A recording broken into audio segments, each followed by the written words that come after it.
Assalamualaikum warahmatullahi wabarakatuh. Bismillahirrahmanirrahim. Rabbi shrah li sadri wa yassir li amri wahlul 'uqdatam min lisani yafqahu qawli. Allahumma shalli wa sallim wa barik ala sayyidina Maulana Muhammadin wa ala alihi wa sahbihi ajmain. Amma ba'du. Sebelum kita cerita Isra Mi'raj dan inspirasi dari Isra Mi'raj, saya akan memberi analogi ya. Analogi ini akan menolong secara ilmu tauhid, ilmu mengesahkan Allah Subhanahu wa taala. Dan ini menjadi pokok ya dalam pengajaran tauhid. Ini mohon maaf kalau terpaksa saya ngaji model dulu lah, model pesantren ya. Tapi tanpa ngurangi rasa hormat, tanpa ngurangi rasa empati, rasa takdim saya. Teman-teman yang saya hormati semua, karena di sini banyak santri-santri muda.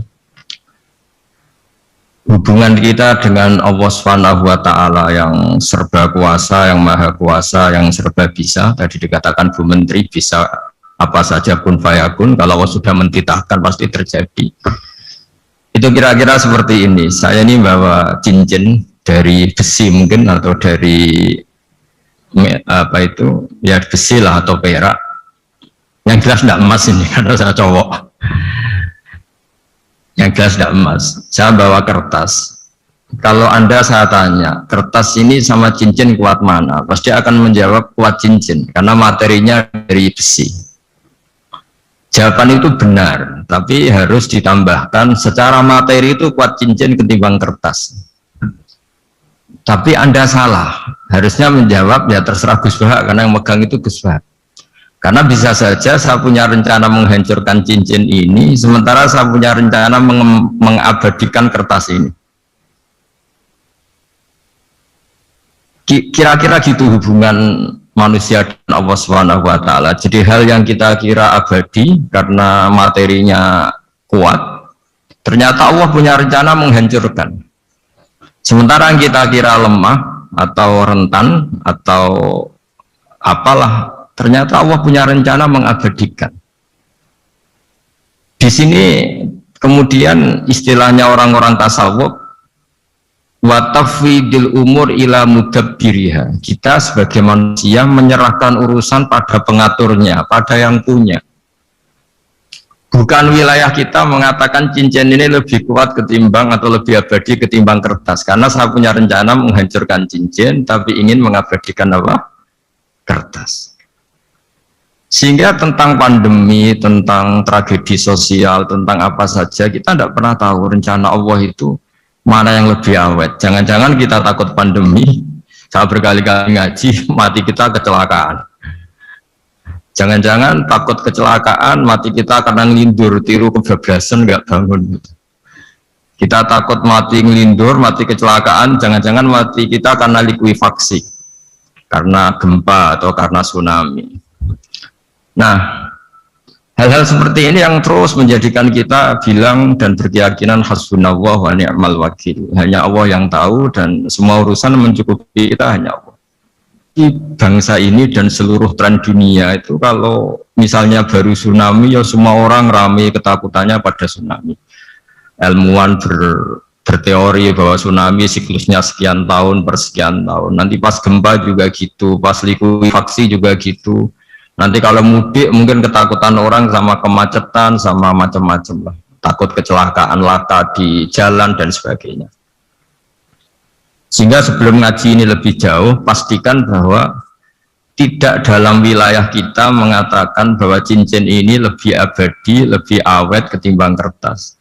Tapi kita harus menjawab secara materi, cincin itu lebih awet ketimbang kertas. Tapi secara hakikat ya terserah yang mengendalikan, terserah yang punya, rencananya apa. Nah, di sini pentingnya ngaji. Karena dari ngaji itu kita akan kembali ke ma'rifatullah, ngerti Allah yang sebenarnya. Sebab itu di surat Isra disebut pada akhirnya ngaji itu apa? Subhanalladzi asra bi 'abdihi lailam minal masjidil haram ilal masjidil aqsa alladzi barakna haulahu. Tujuan akhirnya linuriyahu min ayatina. bahwa Mi'raj itu hanya bagian kecil yang dimengertikan kita betapa dahsyatnya kekuasaan Allah Subhanahu wa taala. Betapa tidak terbatasnya kemampuan dan kebisaan dan kudrahnya Allah Subhanahu wa taala. Makanya masih dikatakan min ayatina, itu masih sebagian kecil dari ayat-ayat kata Allah. Lalu dalam surat Kahfi diterangkan, ketika orang kagum dengan Ashabul Kahfi yang bisa tidur dalam keadaan hidup 309 tahun atau masehinya 300 tahun, kalau hijriahnya 309 tahun. Itu mungkin kalau kita ilmuwan, ahli baksil atau ahli apalah, itu mungkin lebih kagum tentang nyamuk. Saya berkali-kali bilang, andaikan kita pakar sepakar-pakarnya, terus disuruh bikin nyamuk itu, nggak usah bikin nyata hidup, bikin patungnya saja. Nyamuk itu sekecil itu, kemudian punya jantung, jantungnya punya urat, uratnya punya kuman, kumannya juga punya urat. Bayangkan saja sudah tidak bisa. Sehingga ketika orang tak kagum sama Ashabul Kahfi, kata Allah, am hasibta anna ashabal kahfi warraqi kanu min ayatina ajaba. Apa kamu kagum tentang Ashabul Kahfi dan batu-batu yang dipahat di situ? Bukankah dalam kekuasaan kami ada yang selalu menakjubkan? Artinya, andaikan kita ilmuwan tentang embriologi, tentang hewan, tentang kuman, mungkin cerita tentang nyamuk itu lebih dahsyat ketimbang tidurnya Ashabul Kahfi yang 309 tahun. Karena kemampuan Allah menciptakan nyamuk yang kecil, sangat kecil, super kecil, kemudian kecil itu ya punya jantung tentu lebih kecil lagi, belum uratnya jantung itu, belum nyamuk juga di dalamnya menyimpan calon-calon keturunannya, kayak apa kecilnya lagi. Nah, di sini Allah mengingatkan kita, innallaha la yastahi ayyadriba matsalam ma ba'udatan fama fawqaha. Allah tidak pernah malu jika dalam menunjukkan kekuasaannya Allah memberi contoh seekor nyamuk. Karena nyamuk ini, andaikan kita, tadi saya ulang lagi, andaikan kita ilmuwan yang nekuni itu, strukturnya bisa melihat, bisa nyari pasangan hidupnya, dan bisa hamil, bisa melahirkan, atau bisa menelur, dan sebagainya, maka kita akan kagum sekagum-kagumnya betapa kita di depan kekuasaan Allah Subhanahu wa taala tidak siapa-siapa, dan akhirnya kita ikrar-ikrarnya asyhadu alla ilaha illallah, bahwa tidak ada kekuasaan selain kekuasaan Allah Subhanahu wa taala. Lalu kenapa nyamuk itu tidak menjadi perhatian publik? Ternyata kita dibodohkan oleh kepentingan kita sendiri, karena dari awal kita menganggap nyamuk itu problem, penyakit.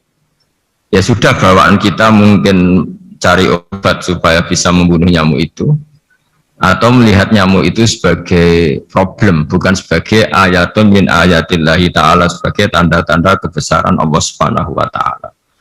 Sehingga akhirnya manusia itu butuh yang namanya mukjizat dahsyat yang mudah dilihat, mudah dirasakan. Akhirnya kita tahu dalam sejarah para nabi, Nabi Musa minta mukjizat Laut Merah dibelah sehingga bangsa Israel bisa melewati kejaran Fir'aun dan sampai selamat dari kejaran Fir'aun. Nabi Soleh, umatnya minta keajaiban, yaitu onta keluar dari batu besar, dan Nabi Soleh menuruti, akhirnya ada onta yang keluar dari batu besar. Begitu juga nabi-nabi sebelum itu atau setelah itu selalu ada mukjizat yang memang manusia tidak mampu. Nah, kata tidak mampu ini yang semua umat para nabi tidak akan seunggul umat Nabi Muhammad Shallallahu Alaihi Wasallam. Karena kita sebagai umat Rasulullah Shallallahu Alaihi Wasallam untuk merasa tidak mampu itu tidak harus hal-hal seperti membelah laut, tidak harus hal-hal seperti unta keluar dari batu, tidak harus hal-hal yang dahsyat kayak tongkat Nabi Musa menjadi ular besar yang menelan semua sihir-sihirnya Fir'aun. Kita sebagai umatnya Nabi selalu tiap hari bilang innallaha ala kulli syai'in qadir, hanya Allah yang mampu. Allah mampu atas segala hal. Melihat nyamuk kita iman, melihat hal-hal kecil, karena kita ketika melihat nyamuk itu mesti kita itu kok hebat nyamuk tanpa rapat, tanpa ada gaji dari Kemenku bisa populasinya dijaga. Padahal musuhnya banyak. Musuhnya nyamuk itu umat manusia yang katanya makhluk paling cerdas di dunia. Tapi tidak juga bisa menghabisi nyamuk. Mungkin mereka juga terus untuk menjaga ketahanan populasinya. Jadi andaikan kita pakai ayat tadi, innallaha la yastahi ayyadriba masalam ma ba'udah. Allah itu tidak pernah malu untuk menunjukkan kekuasaannya. Cukup misalnya kita belajar tentang nyamuk. Sudah sekecil itu punya mata, matanya punya saraf, punya urat. Terus kecil apa? Begitu nyamuk sendiri punya kuman. Kalau nyamuk sendiri kecil, terus kumannya sekecil apa? Terus organ tubuhnya seberapa? Ini sudah kedahsyatan yang luar biasa yang menjadikan kita iman. Innallaha ala kulli syai'in qadir. Allah sendiri yang maha kuasa. Sehingga kembali ke tadi, peristiwa Mi'raj yang super dahsyat pun kata Allah masih dikatakan linuriyahu min ayatina, hanya untuk menunjukkan sebagian dari ayat-ayatku, bukan mewakili semua ayat-ayat kekuasaan Allah Ta'ala, tapi sebagian. Min itu tabid sebagian. Lalu sebelum kita jauh belajar, kita sendiri juga, saya sendiri masih belajar kehebatan Rasulullah Shallallahu Alaihi Wasallam, Nabi akhir zaman. Kenapa hebat? Itu diantaranya adalah karena mukjizat tongkat itu pada akhirnya diletakkan di museum. Orang melihat, terus gaya-gayanan kuat ke Turki atau bisa melihat langsung di museum. Dan setelah melihat kadang-kadang kita ragu, masa tongkat ini betul itu. Kalau setelah misalnya yakin bisa dipakai lagi enggak ya? Jadi hal-hal yang mengundang pertanyaan sekaligus keraguan. Beda dengan ajaran Rasulullah Muhammad SAW. Ketika Nabi cerita betapa kekuasaan Allah itu super dahsyat, buktinya ya nyamuk tadi. Kayak apa susahnya bikin nyamuk? Sudah kecil, punya organ tubuh tentu lebih kecil, punya urat lebih kecil lagi, punya kuman yang lebih kecil lagi, dan kuman itu juga punya organ tubuh lebih kecil lagi. Itu mbok kamu tidak usah ke Turki, kamu hidup di kampung, di pedalaman, sudah menyaksikan anallaha ala kulli syai'in qadir, bahwa Allah itu maha kuasa. Nah, ngaji bareng ya, ngaji seperti ini, saya termasuk kiai yang selalu berkampanye supaya orang ikrar seikrar-ikrarnya bahwa kita ini di tangan Allah Subhanahu wa Ta'ala. Saya kemarin-kemarin ngaji sama orang-orang Grab, juga barusan 3 hari yang lalu, 4 hari yang lalu ngaji sama teman-teman disabel atau difabel,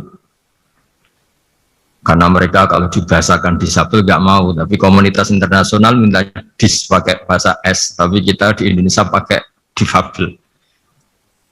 Akhirnya kita tahu ternyata orang yang kita kira menderita karena fisiknya ternyata kadang lebih bahagia. Karena Allah bisa mengalihkan pikiran untuk positif. Saya berkali-kali guyon di depan para tamu. Saya pernah punya tamu itu perempuan nggak cantik miskin lagi. Ini nyata ini. Gus doakan supaya suami saya kaya. Terus saya bilang, memangnya kalau sudah kaya ngapain itu? Ya paling tidak rumah saya diganti, mobil saya diganti. Tapi nanti akhirnya evaluasi Anda juga ingin diganti. Gitu. Karena setelah rumahnya mewah, pakai mobil mewah, pasti yang dievaluasi bukan rumah dan mobil, tapi Anda. kok nggak pas ya wajah gini di rumah saya gitu. Kok nggak pas wajah gini di mobil mewah. Akhirnya ibu-ibu tadi sudah aku nggak jadi. Jadi mungkin barokahnya pandemi itu nanti ibu menteri itu jadi kelihatan hebat karena ada pandemi kok Indonesia bertahan itu. Tapi kalau nggak ada pandemi kan ya biasa aja, memang normal gitu. Kiai juga gitu, diuji santri yang kadang beling, umat yang nggak jelas, itu memang ujiannya. Kalau nggak ada ujian ya nggak keren. Ya biasa aja lah kita hadepin, ya kita tadi kata Bu Menteri ya kita ikhtiar dan berdoa. Lalu saya ulang lagi, jadi logika itu bisa pakai analogi. Analoginya tadi, salah Anda kalau mengatakan cincin ini lebih kuat ketimbang kertas. Yang benar adalah secara materi ini lebih kuat ketimbang kertas. Tapi soal nanti kekuatannya sampai kapan terserah yang punya. Bisa saja saya punya rencana besok ini saya luluhkan, saya hancurkan, yang ini saya simpan. Kayak apa dulu dinosaurus itu kuatnya kayak apa? Habis. Ayam yang selemah itu sampai sekarang masih. Karena Allah menghendaki dinosaurus diakhiri, sementara ayam tidak. Kayak apa nyamuk itu yang musuhnya orang seluruh dunia, ditemukan apa mulai begon apa, tapi sampai sekarang bertahan. Apa kita perlu konsultasi sama nyamuk gimana ini kok bisa bertahan, resepnya apa itu? Karena Allah menghendaki itu disisakan masih. Nah, kemudian kenapa ada peristiwa Isra Mi'raj? Saya termasuk orang yang sering menulis tentang fikih sholat, tapi nulis saya untuk diri saya sendiri tak pakai ngaji. Tidak saya bukukan, memang saya sengaja karena ribet biasanya penerbit itu. Terus bicara royalti apa, kita kan mulai kecil dilatih ikhlas, jadi kalau komersial itu jadi bingung. Karena tidak biasa komersial, jadi kalau diajak komersial itu malah jadi bingung. Nabi ketika Mi'raj, ini yang jarang dikaji. Sebetulnya kalimat-kalimat dalam sholat, pertama Rasulullah Muhammad SAW ketemu Allah, itu Nabi maju. Maju ini Jibril sebenarnya mau ikut, karena Nabi bilang, ya Jibril jangan tinggalkan saya sendiri. Terus kata malaikat Jibril, sudah makam saya sampai sini, kelas saya sampai sini aja. Tidak, kamu harus nemani saya. Ketika memaksa nemanin, beliau tidak kuat. Di beberapa rawat jelaskan sampai beliau pingsan, sampai beliau tidak sadar. Akhirnya terus ada ayat wa ma minna illa lahu maqamun ma'lum. Kita punya kelas tertentu yang enggak levelnya sampai sana. Akhirnya Nabi masuk wilayah itu, area itu.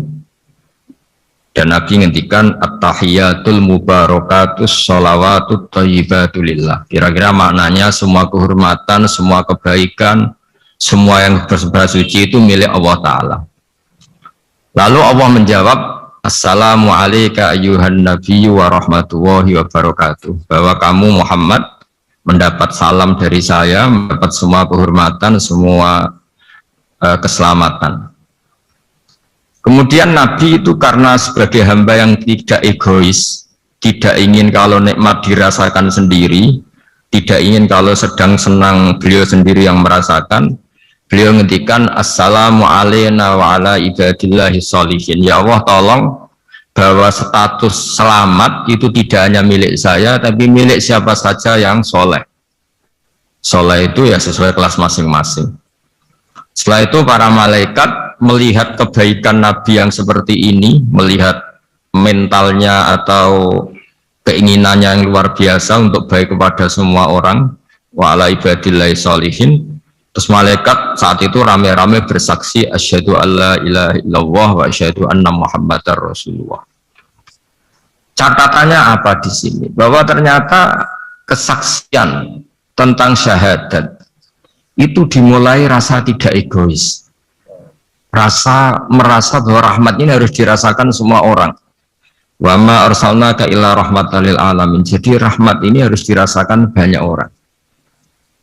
Kita tahu misalnya Islam melarang narkoba misalnya. Memang narkoba itu mengganggu, hampir semua kecelakaan rata-rata faktor supir itu narkoba. Begitu juga pembunuhan yang sadis, rata-rata efek dari pengaruh narkoba. Sehingga Islam keras sekali tentang narkoba. Dan alhamdulillah di Indonesia ditangani BNN yang sangat serius melawan narkoba. Nah, keputusan Islam melarang narkoba itu keputusan yang luar biasa, menjadi berkah bagi semua. Begitu juga keputusan Islam tentang melarang zina, melarang perbudakan, melarang penipuan. Dan Islam mendukung misalnya gerakan nikah, gerakan adil, gerakan keseimbangan dan kemanusiaan. Sehingga agama ini akan dinikmati siapa saja karena ajarannya. Lalu agama ini bisa nikmat, itu solusinya gampang menurut Rasulullah, yaitu sholat. Nabi itu kalau pusing menghadapi banyak hal, itu mesti keluar masuk, terus tanya sama istrinya, kapan waktunya sholat? Kapan Bilal datang? Dulu kalau mau waktu sholat, Bilal datang ngetok pintu Nabi, ya Rasulullah sekarang waktunya sholat. Itu Nabi membahasakan sholat itu unik. Ini tentang mi'raj ya, karena hasilnya ya sholat tadi. Arikhna ya Bilal. Arikhna itu tolonglah bikin nyaman saya dengan sholat. Sebelum kita belajar sholat secara serius, gampang. Kalau kita misalnya menteri atau kita ajudan atau kita apa, kayak apa asiknya kita kalau ngomong-ngomong sama presiden, bercengkrama dengan presiden atau dengan menteri atau dengan kiai, dengan atasan. Sholat itu media di mana kita asik dengan Allah Ta'ala. Kalau kita bisa asik dengan atasan yang manusia, apalagi ini asik dengan Allah Subhanahu wa Ta'ala. Sehingga kita harus malu kalau sholat tidak asik. Kita ketemu orang yang kita hormati saja asik, masa ini ketemu Allah Ta'ala tidak asik. Sehingga dulu, bawaannya orang dulu itu kalau sholat, untuk tidak cepat itu harus diperintah. Dulu para nabi, para sahabat, kalau sholat itu lama-lama. Sehingga sampai nabi yang turun tangan, wahai para sahabatku, kalau kamu jadi imam jangan lama-lama. Karena dulu semua orang itu penikmat sholat. Sehingga untuk tidak lama itu nunggu diperintah. Kalau kamu jadi imam jangan lama-lama, kasihan makmumnya itu. Nah sekarang alhamdulillah tanpa dilarang sudah cepat semua. Ini sudah ada kemajuan, ini sudah maju sekali ini, nggak usah dilarang sudah cepat. Dulu itu saking asiknya orang sholat, untuk supaya agak cepat itu harus ada perintah dari Nabi. Kalau kamu jadi imam jangan lama-lama. Nah kita kalau sedang pas baiklah, pas waras lah kira-kira gitu. Kalau bahasa orang Pantura, saya ini orang Pantura, jadi kalau ngomong lebih keras, lebih vulgar. Normalnya orang sholat itu tidak bisa ngakhiri. Normalnya, saya ulang lagi, normalnya orang sholat itu tidak bisa ngakhiri karena ketemu zat yang kita cintai. Kita kalau ketemu orang yang kita hormati, yang kita cintai itu tidak bisa ngakhiri. Misalnya mungkin anak muda, contohnya ketemu pacar tidak bisa ngakhiri. Kita kangen sama temen, jagung tidak bisa ngakhiri karena asik. Nah ini ketemu Allah yang dipuja-puja, dipuji-puji, kemudian cepat ingin ngakhiri. Jadi ini kita agak aneh. Makanya orang sholat itu tidak bisa ngakhiri, dan itu normal. Sehingga dulu ketika Sayyidina Umar itu ditikam sama satu benda yang kayak pancing itu. Panah itu kan kayak pancing ya, jadi kalau masuk cepat tapi nariknya susah karena ada grendelnya. Itu tiap ditarik sakit. Dan beliau bilang, nanti selasa sholat tarik. Beliau sholat, nyaman, ditarik itu nggak gerak sama sekali. Karena dia sudah istighraq billah, sudah nyaman dengan Allah, sehingga ditarik itu nggak kerasa. Dulu di daerah sini, masih keluarga kita lah, masih keluarga kita semua. Ada seorang wali, jadi imam masjid. Itu di PHK sama takmirnya. Karena ketika sujud, dia asik terus lama sekali. Sampai 30 menit, sampai santrinya bilang, mbah sampun. Setelah itu rapat dihentikan. Ditanya, kenapa mbah sujud begitu? Saya tidak bisa mengakhiri orang nikmati sujud kemudian ingin berhenti. Nah, Sayyid Ali Zainal Abidin yang populer, cucunya Rasulullah SAW, anaknya Sayyid Husain, putranya Sayyid Husain. Itu bapak saya kalau cerita, beliau itu sebetulnya sholat itu hanya ingin 2 rakaat. Setelah sholat 2 rakaat, ya Allah sebagai hadiah nikmat saya sholat 2 rakaat karena asik dengan engkau, saya akan syukur lagi sholat 2 rakaat. Akhirnya ketika nikmati sholat, dia sholat lagi 2 rakaat sampai akhirnya 1000 rakaat. Itu tanpa rasa capek, karena merasa keasikan. Masa momen seasik ini kemudian saya tinggalkan ya Allah, akhirnya sholat lagi. Sehingga ada seorang wali ditanya, kamu ingin masuk surga? Tanya, di surga ada sholat enggak? Enggak ada kan? Wah kalau enggak ada sholat, enggak masuk surga. Terus dibilang, ya sholat aja. Terus dia mau masuk surga. Kalau kita akan kebalikan, kita ini masuk surga itu sebetulnya kita ngawur sekali. Ngawurnya adalah boleh masuk surga, ada sholat lagi, nggak ada puasa lagi. Jadi ini kan kita ini jadi makhluk yang aneh. Jadi kita ini masuk surga senang karena sudah ada kewajiban apa? Sholat. Jadi ini agak aneh. Sesuatu yang menjadikan kita masuk surga, tapi sesuatu yang kita benci setelah masuk surga. Asiklah di surga karena ada sholat. Nah, apapun kondisi kita harus latihan kita entah seberapa kadarnya ingin niru Rasulullah SAW ketika ngendikan wa qurratu aini fi sholat, nyamanku hatiku tentram kalau saya pas sholat. Sehingga tadi sudah saya katakan tadi dulu itu untuk menghentikan sholat itu susah, sampai Rasulullah sendiri yang merintahkan, hei para imam kalau sholat jangan lama-lama. Kalau sekarang, andai kan Nabi hidup di zaman sekarang, pasti tidak ada pengumuman itu. Karena semuanya sudah cepat, malah super kilat itu. Ada yang terawih 20 rakaat hanya berapa? 8 menit dulu. Itu kan 7 menit itu. Nah kalau sampean tanya saya, kenapa sholat begitu asik? Yaitu tadi kita diajari analogi itu ya kias. Jika kita bisa asik ngomong sama orang yang kita cintai, bisa orang tua, bisa anak, bisa cucu, itu rasanya mengakhiri itu nggak bisa, karena bawaannya asik gitu. Apalagi ini kita munajat, bercengkrama dengan zat yang kita butuhkan sebelum kita ada, sampai setelah kita ada, sampai setelah kita tidak ada, kita semua akan hasbunallah wa ni'mal wakil. Sehingga dulu bawaannya orang dulu itu,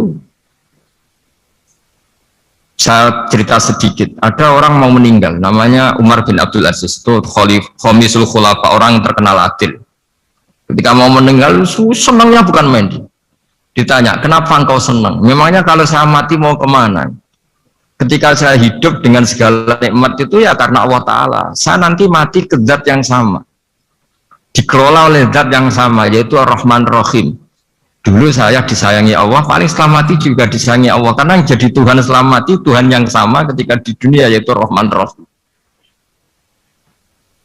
Cerita legenda yang lebih dasar dari itu masyhur itu Jalaluddin Ar-Rumi. Ketika dia mau meninggal, semua muridnya nangis, beliau marah.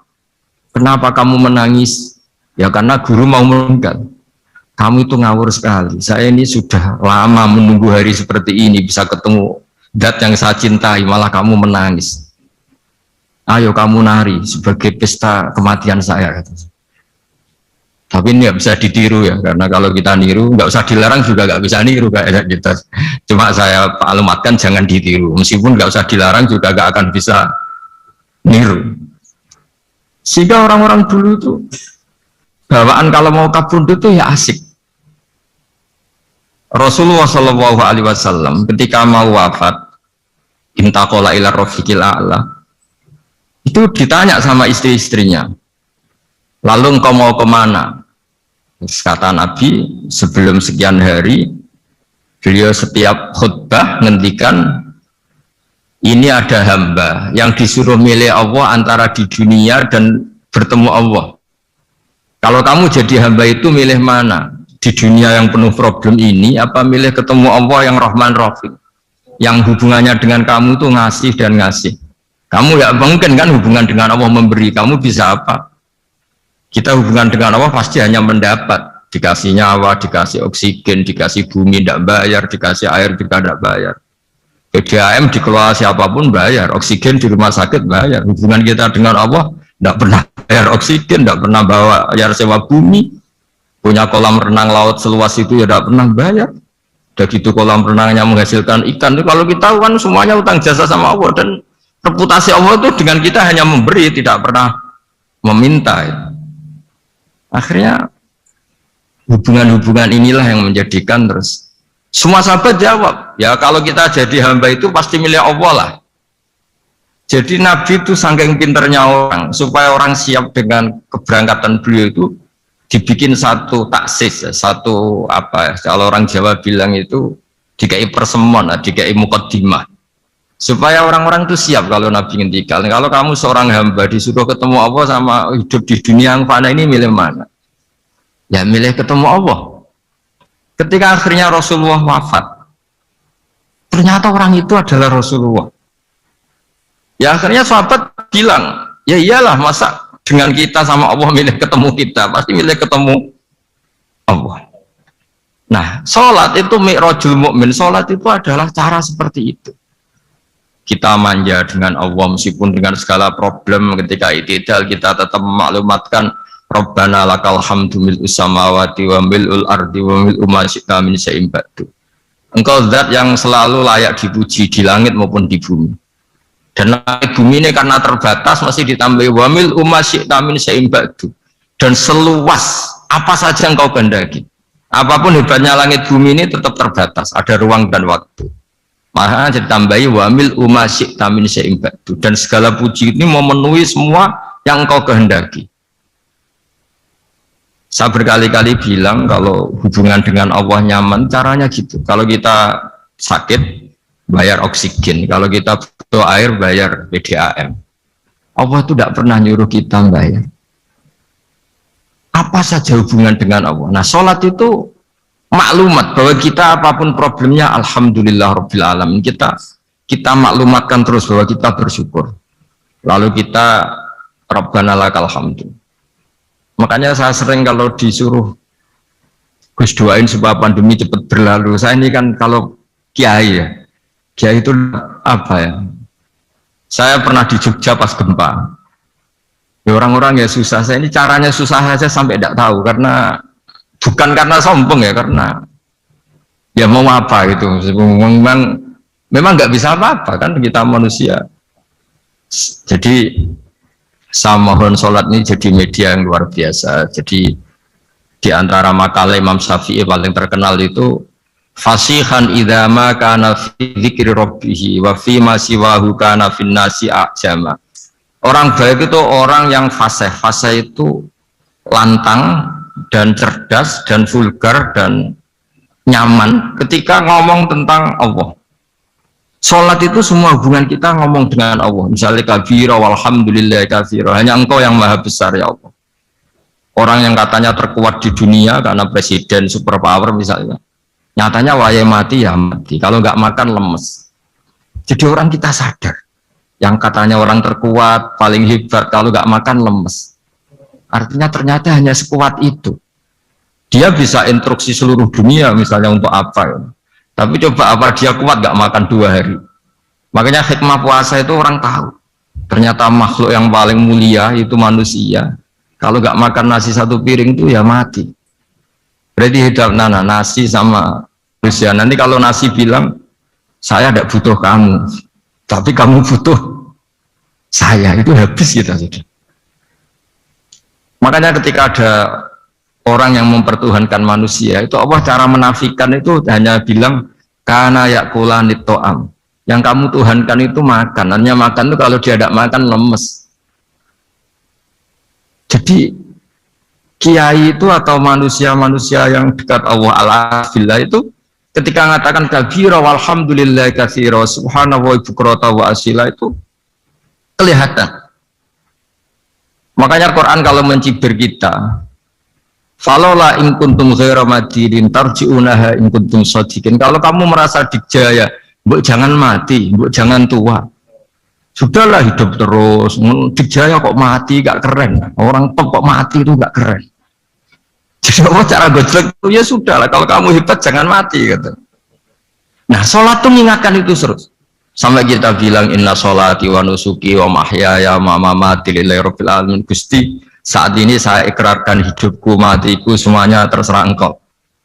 Nah, lagi-lagi tadi, ketika kita bilang cincin ini lebih kuat ketimbang kertas, Anda salah. Karena itu hanya secara materi. Kuat tidaknya terserah yang mengendalikan. Karena saya punya rencana menghancurkan cincin ini, besok mau saya lebur, sementara saya mau mengabadikan kertas ini. Nah, disinilah terus kita diajari misalnya di surat Yasin yang populer, Allah itu siapa? Allah itu fasubhanalladzi biyadihi malakutu kulli syai'in, yang mengendalikan semua sesuatu. Makanya sholat itu menjadi penting. Saya sendiri termasuk orang yang jarang imami, ya, saya selalu jadi makmum. Jadi andekan Mas Zakaria di sini saya juga makmum. Cuma keren saya kayaknya meskipun saya makmum.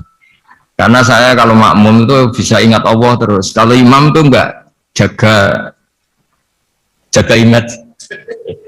Karena malu kan. Misalnya di masjid kementerian terus sholatnya kok cepet, nanti dikira enggak ustadz betulan itu. Kalau ulama ternyata banyak urusan, jadi banyak berpikir gitu. Tapi alhamdulillah ini barokahnya ngaji. Terus apa ya? Ya hasilnya mi'raj itu ya sholat itu. Sholat ini spesial karena tadi saya bayangkan itu di surga nggak ada sholat itu ya terus wopo itu nggak asik. Itu kalau Imam Ghazali itu membarter kita itu begini, kalau kamu bangga di kasrotin nisa, pasangan kamu banyak, itu ayat lebih kuat ketimbang Anda, karena satu hari 1 jam bisa berapa kali. Kalau Anda bangga bisa makan, itu kerbau itu makannya lebih banyak.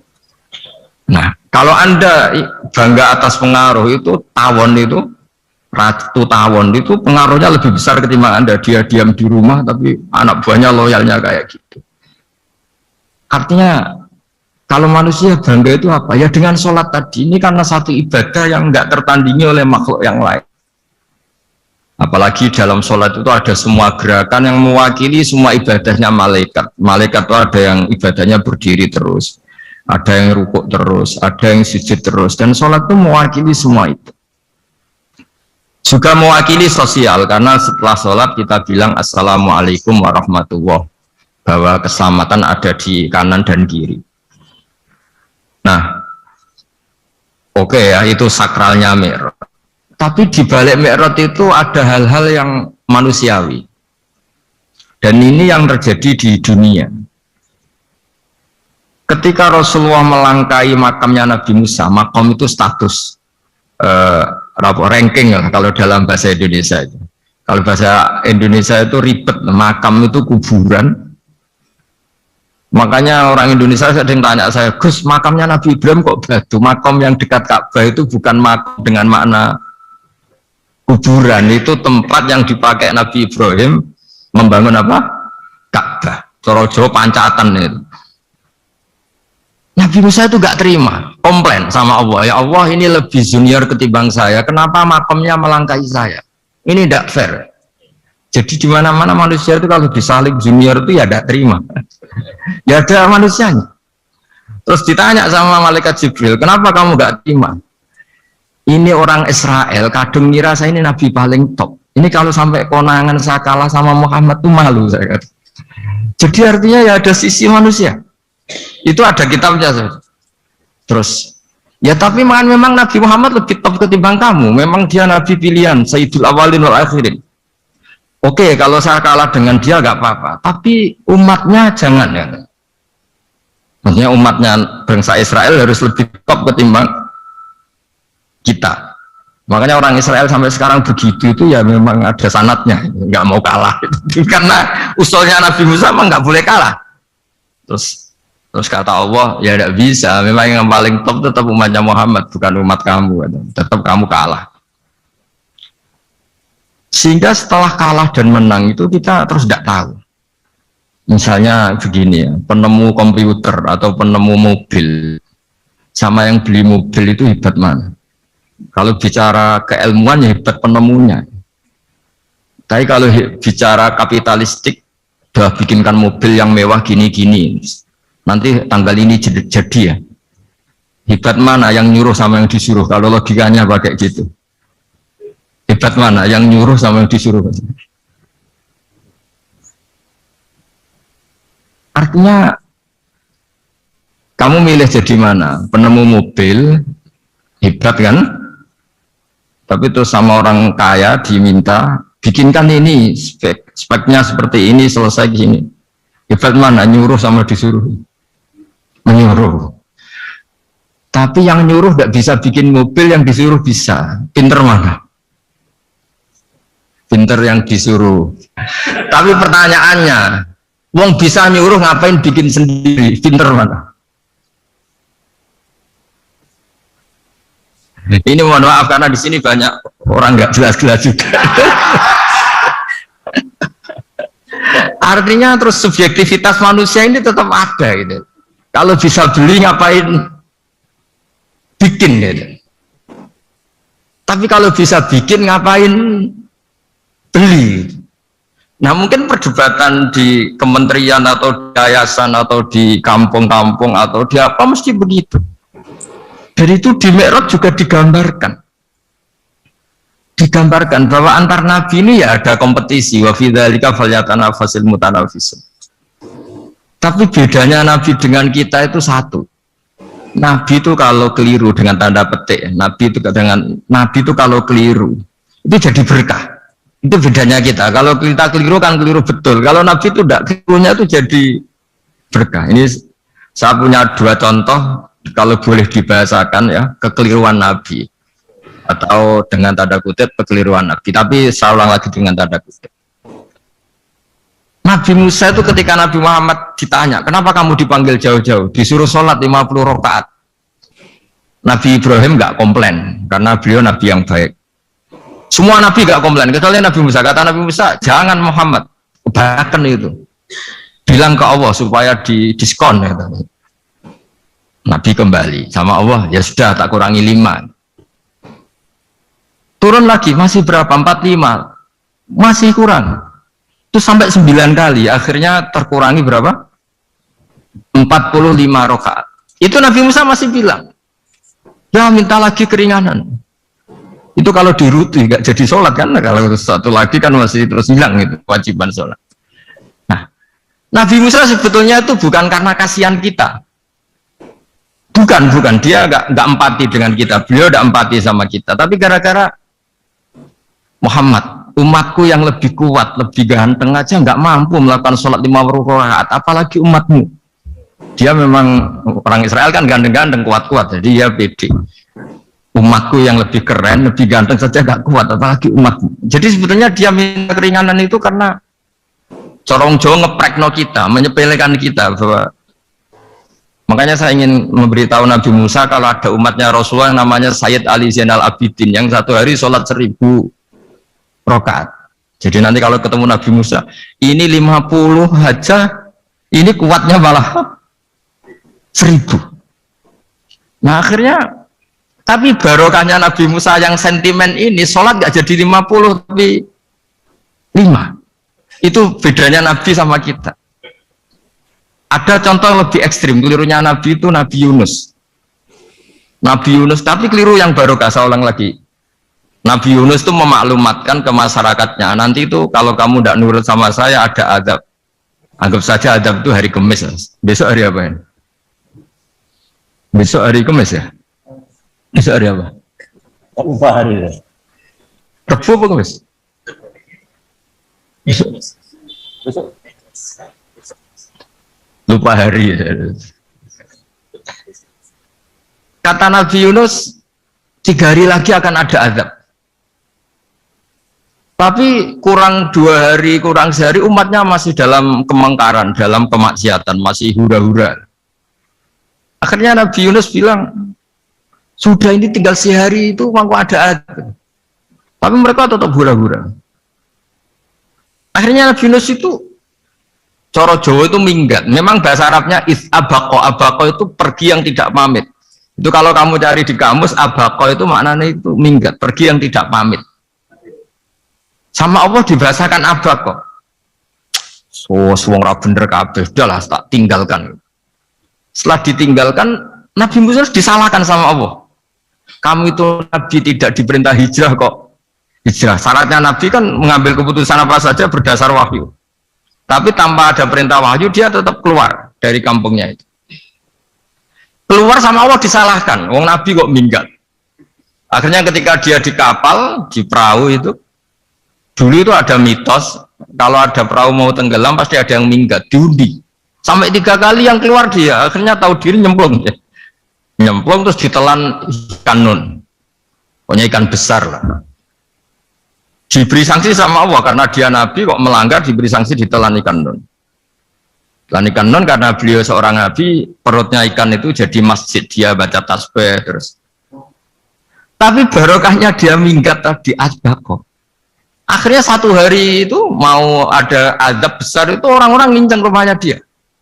Diinceng. Kalau betul ada azab, pasti orang ini lari. Masa ada azab dia di sini? Diinceng ternyata nggak ada. Wah berarti bener ini ada azab. Buktinya dia nggak ada. Jadi unik. Akhirnya dicinceng nggak ada terus dia, wah berarti ada azab betul. Hari itu masyarakatnya tobat semua karena oh ini ada betul, buktinya Nabi Yunus sudah lari, berarti dia tidak ingin kena. Padahal dia lari itu karena mangkel punya umat yang nggak nurut tadi. Wah sudah, setelah sekian hari dia cari-cari kabar, umatku itu kena azab nggak? Ternyata berita yang masuk dulu tidak ada medsos, tidak ada WA. Dulu itu nggak ada itu. Dengar kabar kalau umatnya tuh nggak kena azab karena satu hari sebelum ada adab tobat semua. Terus dia nggak berani pulang karena ada hukum sosial di sana. Kalau ada orang bohong hukumnya dibunuh. Berarti terus beliau berpikir saya tidak kebohong, katanya ada azab kok masyarakat saya baik-baik saja. Akhirnya setiap ketemu kaumnya dia lari karena takut dibunuh. Ternyata kaumnya sudah iman semua, mau ngejar dia dijadikan imam. Akhirnya, oh iya ya. Jadi itu bedanya Nabi sama Anda. Jadi Nabi itu kalau kelirunya itu barokah. Makanya kita tidak usah ikut keliru, karena keliru kita ini pasti tidak barokah. Itu musibah. Jadi dulu ceritanya Anteng juga gitu. Yang namanya istri dua itu kan cemburu. Pertama Nabi Ibrahim punya istri namanya Sarah. Terus lama-lama karena belum punya anak, terus sama Sarah sendiri yang nyuruh supaya nikahi Hajar. Setelah punya anak, cemburu. Kata Sarah, pokoknya saya nggak terima kalau kamu nggak ngelukai Hajar.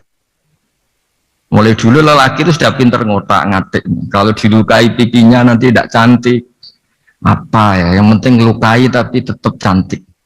Terus ada Anting itu. Anting itu dulu ceritanya itu dilukai tapi tambah cantik. Nabi Ibrahim akhirnya melukai, seneng Sarah karena sudah dilukai. Ternyata barokahnya dilukai itu jadi Anting yang mempercantik perempuan. Padahal melukai istri itu kan tidak boleh. Tapi ini Nabi, ada saja cara yang dipilihkan Allah untuk ya tadi keliru saja barokah. Itu bedanya Nabi sama kita. Makanya disebut mimbabi hasanatil abrar sayyatul muqarrabin. Jadi Nabi sama seperti Nabi Adam. Nabi Adam itu dilarang Allah nggak boleh makan khuldi. Akhirnya makan terus harus hidup di dunia, terjadi dunia seperti ini. Tapi itu menjadikan harapan seluruh dunia bahwa Allah itu maha baik. Ketika ada yang diberi sanksi, tetap diminta tobat dan dianjurkan tobat. Dan Allah berjanji setiap yang tobat pasti diterima. Sehingga terus kita sampai sekarang nggak pernah putus asa karena sudah diberi contoh bahwa bapak kita yang pernah salah dijanjikan tobat dan Allah pasti menerima tobat itu.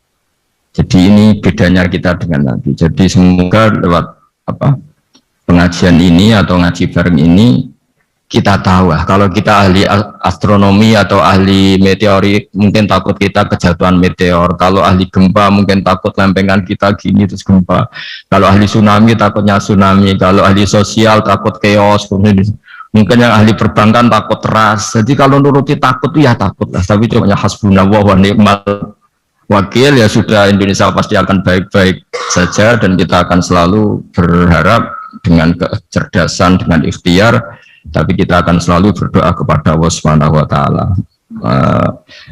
Saya kira demikian dan mohon maaf, monggo berdoa bareng-bareng. Al-Fatihah. Bismillahirrahmanirrahim. Ar-Rahmanir-Rahim. Maliki yaumiddin. Shiratal ladzina an'amta 'alaihim ghairil maghdubi 'alaihim waladdallin. Bismillahirrahmanirrahim. Nahmaduka ya wali wa hamidu wa salli wa sallim wa barik ala sayyidina Muhammad wa ala alihi wa sahbihi wa barik wa sallim asma'in.